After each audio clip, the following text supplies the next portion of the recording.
The host called him a quiet revolution in American manufacturing, and the woman watching from her living room in Scottsdale had to set her wine glass down because her hands had started to shake. The man on the screen was her ex-husband. His name was Walter Goss, and the last time she had seen him in person, he had been standing in the driveway of the house she had kept, holding a cardboard box with both arms, wearing a flannel shirt that had a small tear near the left pocket. He had not said anything dramatic when he left. That was the thing she remembered most. He had not cried, had not argued, had not asked her to reconsider. He had just looked at the house one more time, the way a person looks at something they know they are seeing for the last time, and then he had put the box in the back of his 2009 Ford Ranger and driven away. That had been 19 months ago. Now he was sitting in a leather chair across from a morning show host on Channel 4 Phoenix, talking about a company called Goss Fabrication, and the chyron at the bottom of the screen read, "Local craftsman turns garage workshop into Ford RM business. Diane Sorrell." That was the name she went by now, her maiden name, the name she had reclaimed with considerable satisfaction when the divorce was finalized, picked up her wine glass again and turned up the volume. Walter Goss had grown up in Kingman, Arizona, the second of 3 sons born to a man who fixed diesel engines for a living and a woman who kept the books for half a dozen small businesses in town. He had learned to use a lathe before he learned to drive. His father had a workshop behind the house, a long, low-ceilinged building that smelled of metal shavings and WD-40 and the particular kind of patience that men develop when they spend years working with their hands.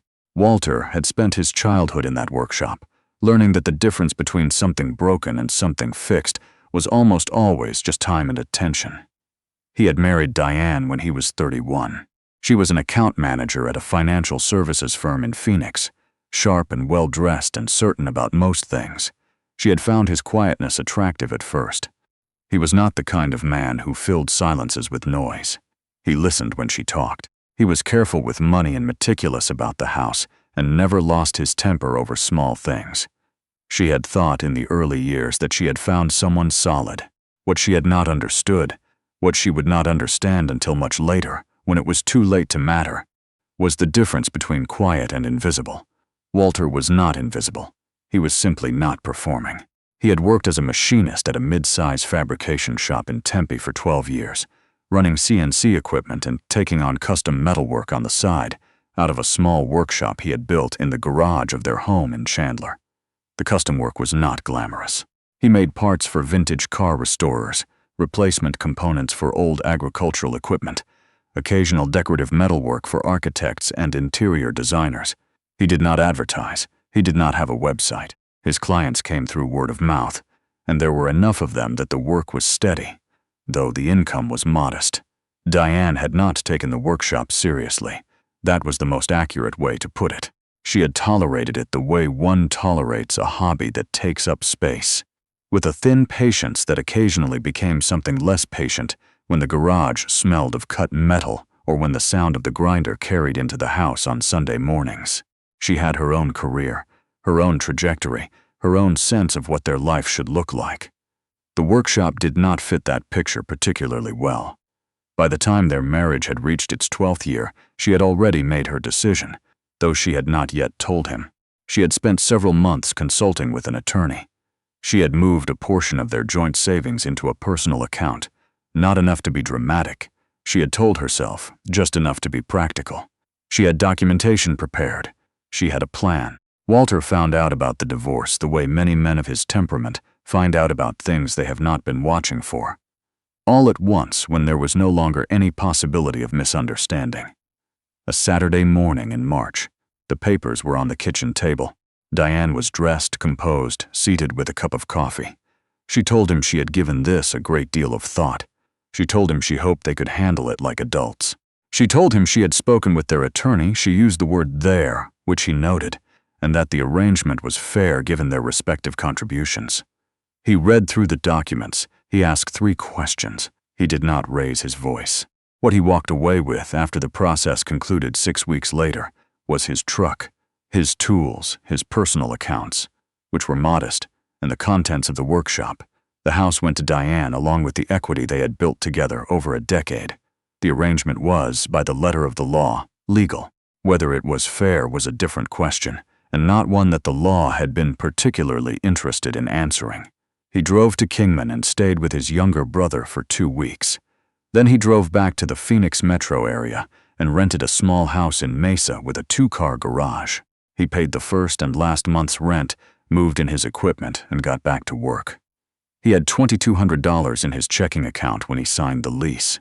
The first months were not romantic. There was nothing cinematic about them. Walter woke at 5:30 most mornings, made coffee, ate something unremarkable, and went into the garage. He took on every job that came through. Small jobs, repetitive jobs. Jobs that paid little and required a great deal of precision. A man in Gilbert who restored pre-war Packards needed a set of custom brackets. A woman in Tempe who ran a small architecture firm wanted decorative steel panels for a residential project in Scottsdale. A contractor in Chandler needed replacement parts for equipment that hadn't been manufactured since 1987 and for which no supplier could provide components. Walter made them all. He charged fairly. He delivered on time. He did not make promises he could not keep, and he did not miss deadlines. Word began to move the way word moves in trades, slowly then faster than you expect. A fabrication supplier he had worked with for years mentioned his name to a custom home builder who was looking for someone to produce specialty metalwork for a high-end development in North Scottsdale. The builder called. Walter drove out, looked at the plans, asked the right questions, and quoted a number that was lower than the builder had expected for work of that quality. They shook hands. That project led to another. That builder mentioned him to an architect. The architect mentioned him to a developer. The developer had 3 projects in the pipeline and needed a reliable fabricator who could handle custom work across all 3 simultaneously. Walter hired his first employee in September, a young machinist named Cole, who had just finished trade school and needed someone to teach him how to apply what he had learned. By November, he had 2 more. By the following spring, he had leased a proper shop space in Mesa. 4,000 square feet with 3-phase power and a loading dock, and the 2009 Ford Ranger had been joined by a used flatbed truck that he had purchased with cash from the business account. He did not celebrate any of these milestones in any particular way. He noticed them. He was grateful for them, and then he went back to work. What his clients noticed about Walter Goss, what they mentioned when they referred him to someone else, was not the quality of the work, though the quality was exceptional. It was the way he conducted himself. He showed up when he said he would. He called when he said he would. If a problem arose, he identified it early and brought it to his client's attention before it became a crisis. He did not make excuses. He did not invoice for work he had not done. He did not inflate material costs or pad hours. In a field where unreliability had become so common that reliability itself was a differentiator, Walter Goss was remarkable simply by being exactly what he said he was. There was a custom ironwork project in the spring of his 2nd year that had come in from a general contractor named Haskell, who was building a boutique hotel in downtown Phoenix. The scope of the work was substantial. Custom railings, decorative structural elements, specialty hardware throughout the building, and the timeline was tight because a previous fabricator had failed to deliver, and the project was already behind schedule. Walter looked at the scope. He looked at the timeline. He told Haskell that it was possible, but that they would need to add a 2nd shift, which would affect the cost. He gave Haskell a revised number. Haskell said the number was higher than he wanted.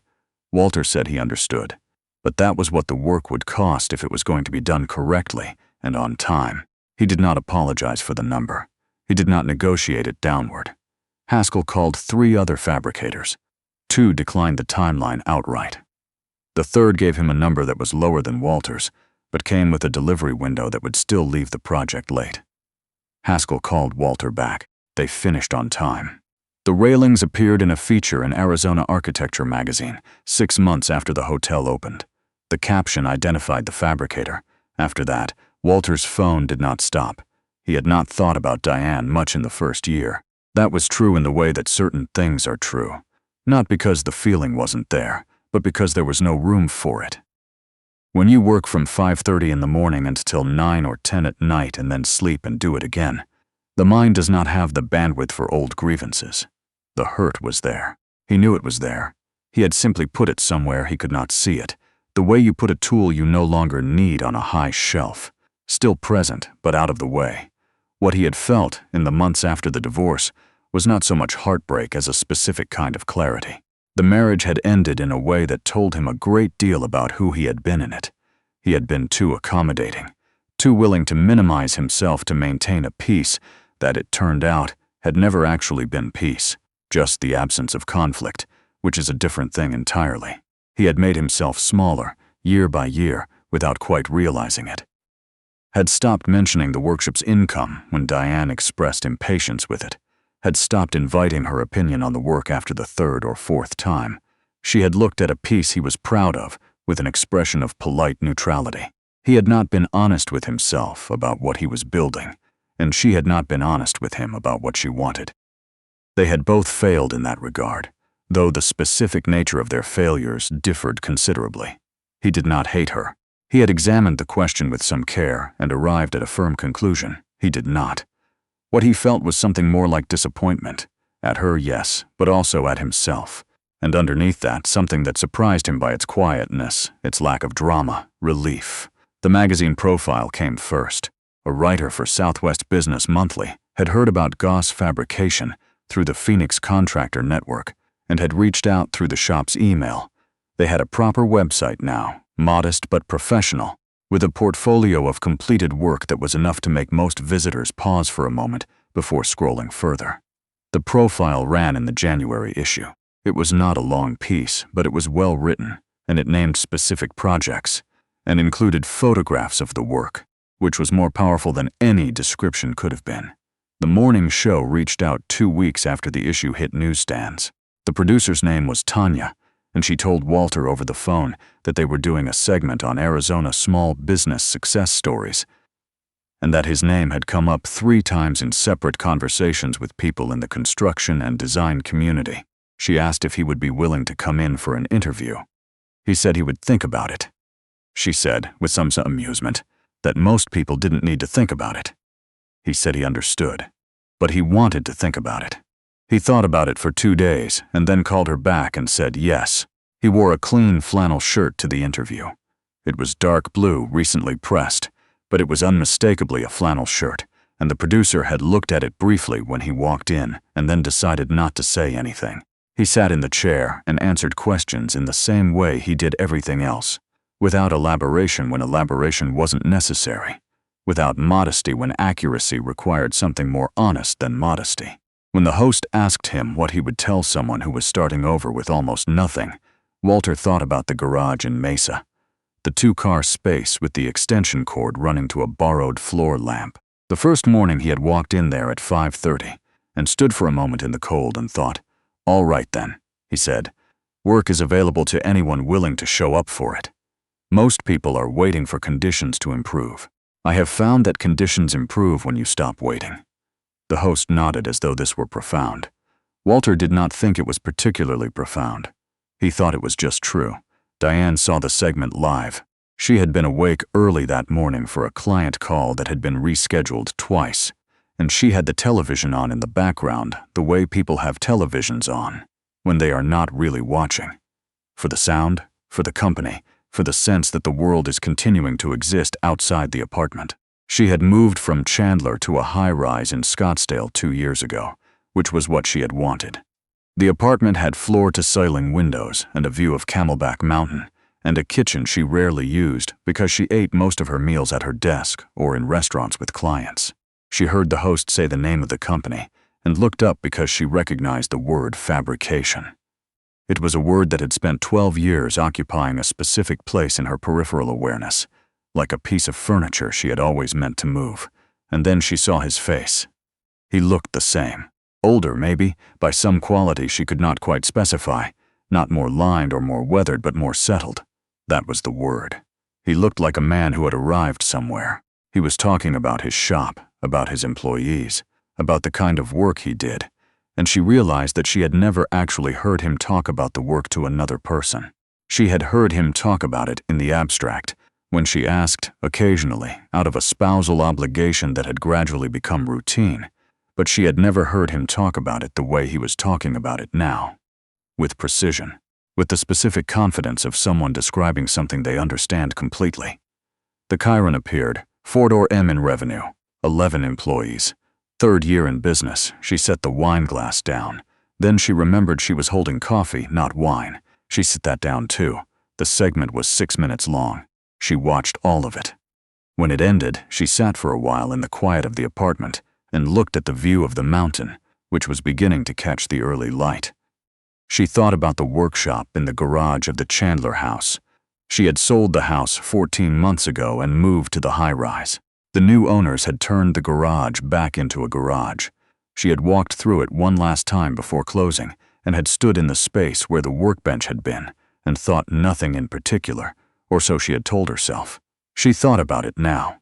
The workbench, the smell of metal, the way he had always had something on the bench, something half-finished, something in progress. She had never asked what any of it was. Not really. She had asked in the way people ask when they are being polite, and he had learned gradually to answer in the way people answer when they know the question isn't genuine. She had known the custom work brought in money. She had not known how much. She had not asked, and he had not offered, and she had looked at the modest numbers in their joint account and concluded that the workshop was supplementary income at best, a manageable indulgence at worst. She had not considered the possibility that she was looking at the wrong numbers. She picked up her phone and found his contact, which she had not deleted because she had told herself that was the mature choice, the practical choice, the choice of an adult who had moved on. She looked at his name for a moment. Then she opened a new text and typed, "I saw the segment this morning. I think it would be good to talk. There's a lot I'd like to say." She looked at what she had written. Then she pressed send. Walter was in the shop when the message arrived. He was reviewing drawings for a project, a custom staircase installation for a residential architect in Paradise Valley, who had been referred by the hotel contractor, and his phone was on the corner of the drafting table, face up, the way he kept it when he was expecting a call from a supplier. He saw her name. He read the message. He set the phone back down and looked at the drawings for a moment. Then he picked the phone up again and read the message once more, not because he had not understood it the first time, but because he wanted to be certain he understood it correctly. He thought about the kitchen table, the papers, the cup of coffee, the word there placed carefully in front of attorney. He thought about the savings account she had opened 17 months before she told him, which had come out in the financial disclosures during the divorce, and which her attorney had explained away with language that was technically accurate and morally dishonest. He thought about the 12 years and the workshop and the evenings when he had come into the house with something to show her, a completed piece, a photograph of installed work, a check from a client that was larger than usual, and the expression she had arranged on her face, which was the expression of someone waiting patiently for a topic to conclude. He thought about what it would mean to respond. He thought about what she wanted to say, and he found that he could identify it with reasonable accuracy without her having to say it. He had known her for 17 years, after all. He understood her reasonably well. He understood, in particular, the specific texture of her regret, which tended to be proportional to the cost of the thing regretted. He set the phone face down on the drafting table and picked up his pencil. He did not respond that day. He did not respond the following day, or the day after that.